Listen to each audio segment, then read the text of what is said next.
Nú ætlum við að ræða þessum svona fjármál háskólana. Það kom nú fram í síðustu viku að háskólakennarar voru að svona vara við því að það hefur verið þrengt mjög að fjárhag Háskóla Íslands.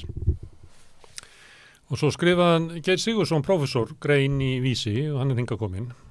Og sömuleyti varstu að skrifa sjóð sem að háskólaráðherra stofnaði sem deilt út til þess að ýta undir samstarf milli háskólana. Samkeppnissjóður. Já, samkeppnissjóður. Það hefur verið svona lengi hugmyndur að sameina háskólana sem svona ágreiningur hvað vitir í. Já. En þetta sem sagt sjóður og það eru 2 milljarðar sem eru útdeilt út úr þessu sjóði. Passar. En þeir eru teknir af ráðstofnað fyrir háskólana. Jú. Þannig það. Og þið finnst þetta ekki klókt? Mér finnst náttúrulega fyrsta lagi tímasetningin afleitt. Það er niðurskurður í fjárlögum til háskólana. Og ég þekki þetta best til Háskóla Íslands, þar sem ég starfa. Þar hefur verið bara viðvarandi fjársvelti í mörg ár.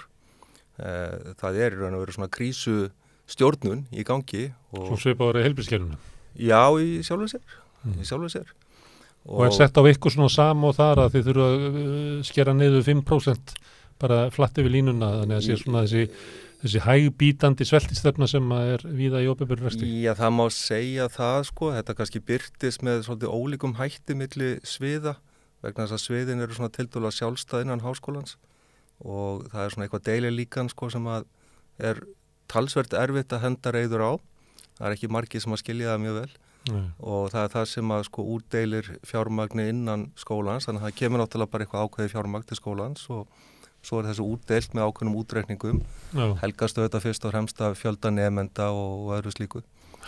En síðan er það náttúrulega bara sviðin sem þurfa einhvern veginn að láta málin ganga upp.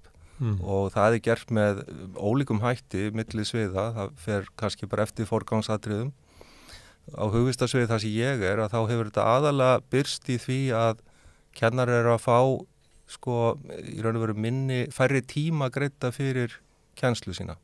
Það fer sérst eftir sko fjölda nemenda. Leðu þau eru komnir niður fyrir 11 í námskeiði og þá farið að skerða þá tíma sem að kennari fær greidda fyrir að kenna námskeið.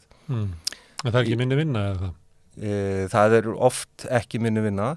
Það getur verið minni vinna. Það er ákveður rauk fyrir þessu? Já, kannski einhverju leyti í sömu tilvikum. En síðan eru við með sko sumar greinar sem eru bara fámennagreinar. Þannig að þá ertu með kennara sem eru bara að kenna fámennámskeið. Og ef að þeir eru til dæmis í, sko, ég held að þessi vandi sé kannski ekki svo mikið sko hjá fólki eins og mér sem er prófessor og svona, að því að ég er með svona tildulega þægilega kennsluskyldu.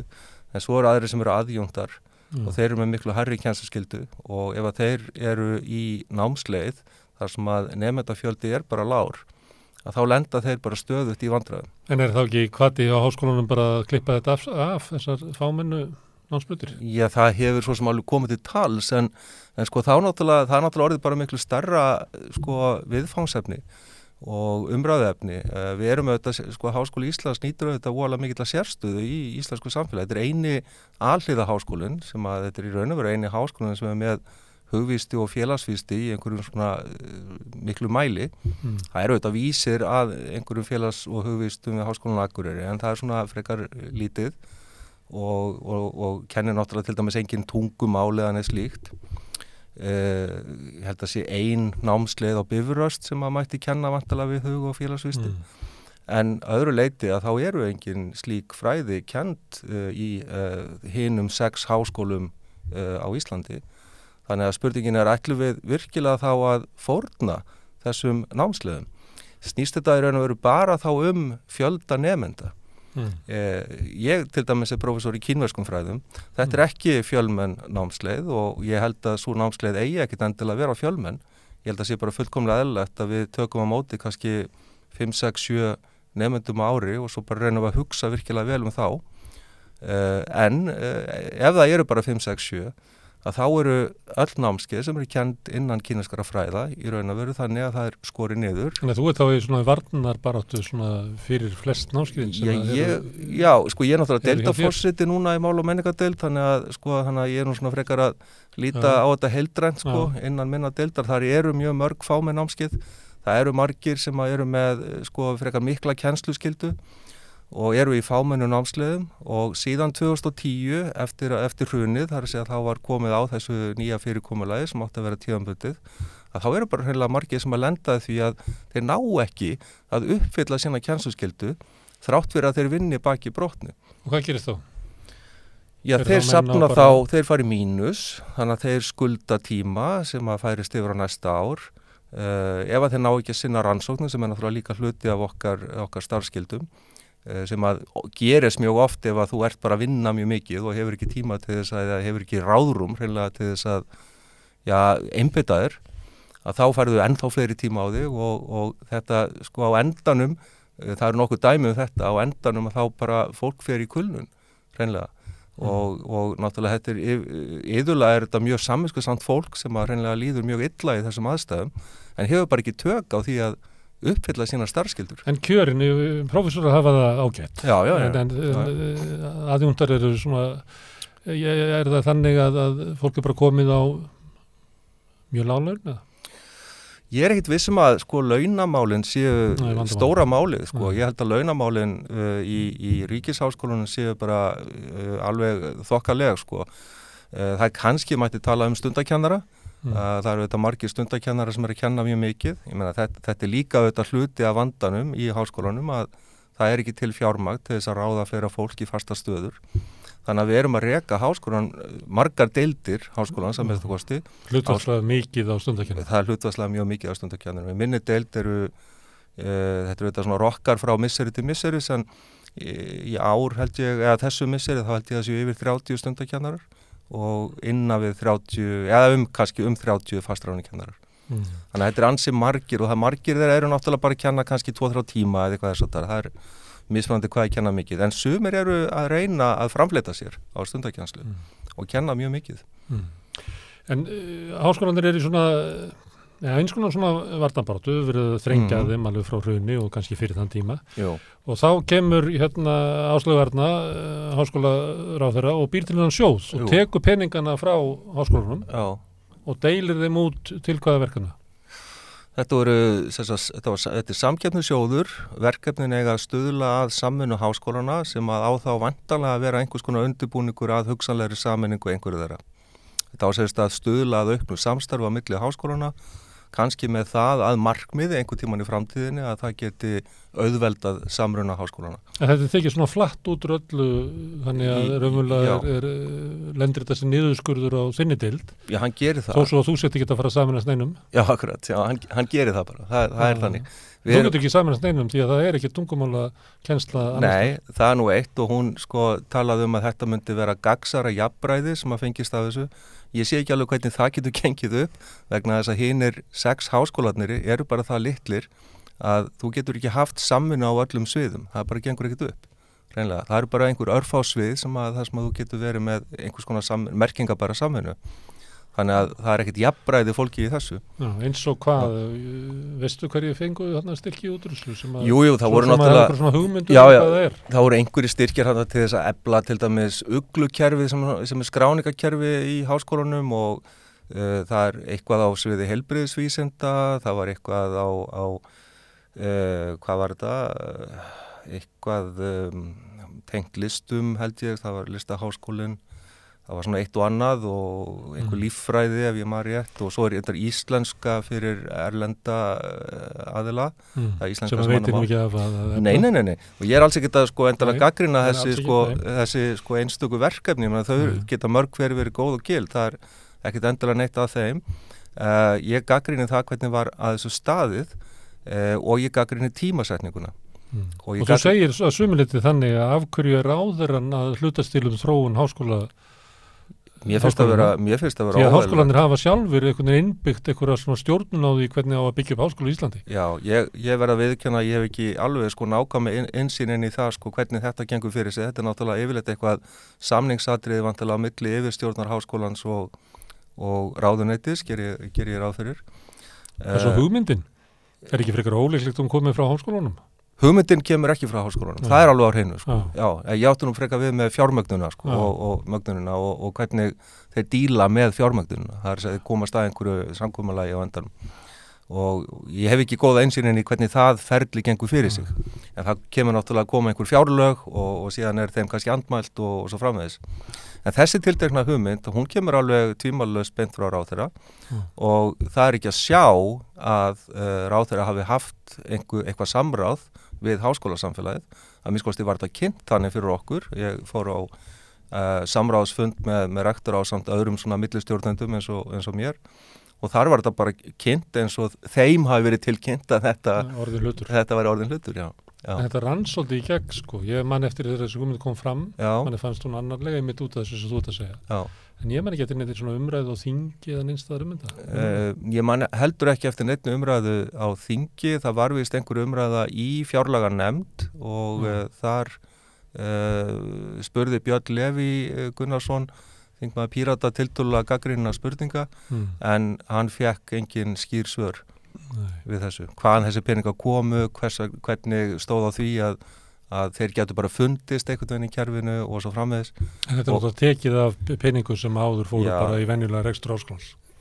Já, ég get ekki séð annað en að þetta sé nákvæmlega þannig og í raun og veru fékk ég staðfestingu á því á þessum samráðsfundi sem ég nefndi áðan þegar ég spurði hreinlega þann sem að hefur góða innsýn í bókhaldsmálin hjá okkur hvort þessu væri svona háttað og þetta var gert með einhverju bókhaldstrykki. Þannig að það lítur ekki út fyrir að vera það en það er það í raun.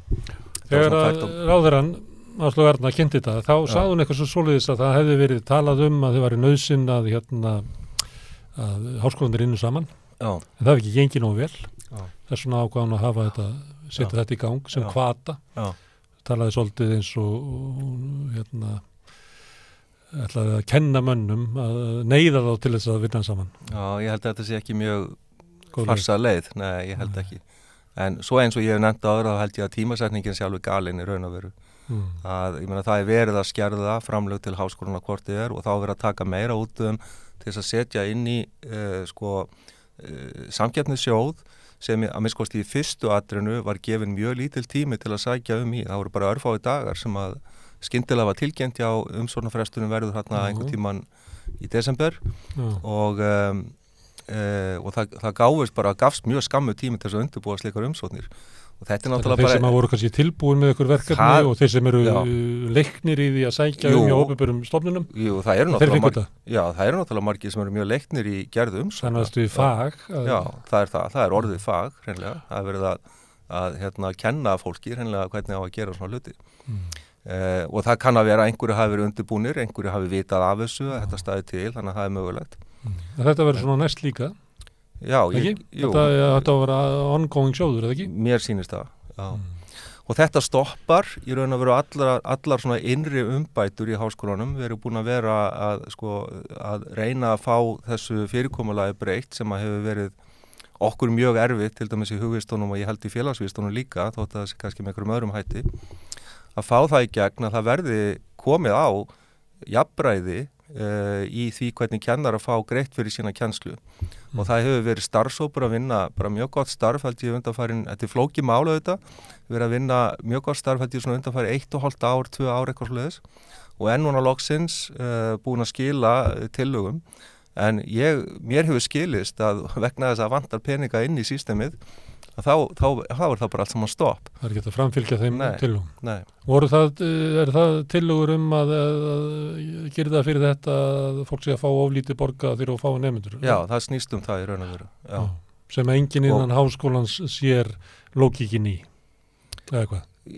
Sko eins og ég segi, þetta er afskaplega mismunandi á milli sviða og þannig að sko sumir, það getur vel verið á sumum sviðum sé þetta bara ekkert vandamál og svið og suma námsleirar er náttúrulega alltaf með fjölmennar greinar, þannig að viðskiptafræði já, til dæmis, já, til dæmis og svo á sömu sviðum að þá geta líka leyft sér að kenna ekki fámenn námskeið, þannig að ef að sko námskeiði næri ekki upp í segjum 12, þá bara fellar það niður og það hægt að gera það á sömu námskeiðum eins og til dæmis á menntavísindasviði og bara þarf ekki að hafa slík námskeið.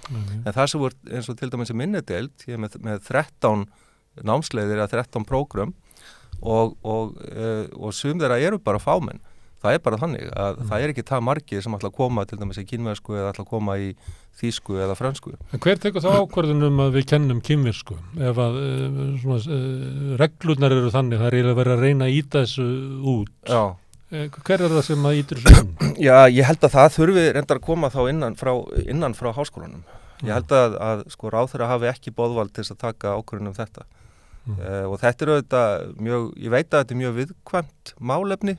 Þetta hefur alveg komið til umræðu og ég veit til dæmis að í Danmörku þá virðast sko ráðuneytin hafa miklu meiri völd hvað þetta varðar. Þau fóru til dæmis í mjög miklar hagræðingar í dönskum háskólum fyrir nokkrum árum og það voru margir sem að kvörtuðu sáran og ég skil það, ég menn og sumir náttúrulega kannski mistu vinnun og annað. En þeir voru auðvitað hagræða og kannski ekkit óskynsamlega á vissan hátt að þá til að mynda þá í staðum fyrir að hafa eitthvað á borð við, segjum, asísk fræði í 5 háskólum að þá var kannski skorið niður 2 prógram að þessu, þannig að þau voru bara eftir, eða 2 eða 3, þannig að þau væri kannski bara eftir í stóru háskólunum eins og Kaupmannahöfn. Við getum það ekki?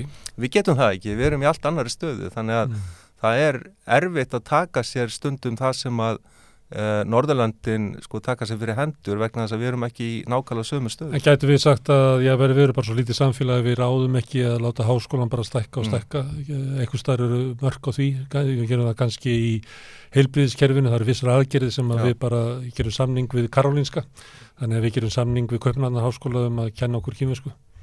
Gæti eitthvað svoleiðis? Það alls ekkert útilokað að gera það en auðvitað dregur það talsvert úr hvata nemenda að fara í þessi fræði. Já.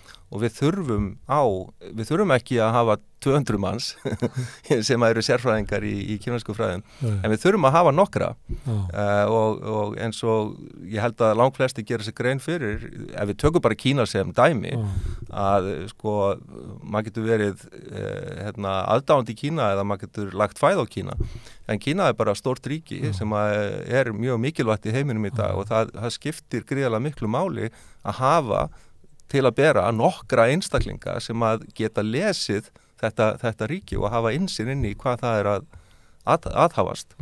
Það skiptir bara mjög miklu máli fyrir hvað var að segja, öryggishagsmuni til dæmis og annað slíkt. Það sem við erum að tala kannski það hver hefur valdið á því að móta sko háskólastarfið? Það er að vera inn í háskólanum? Já.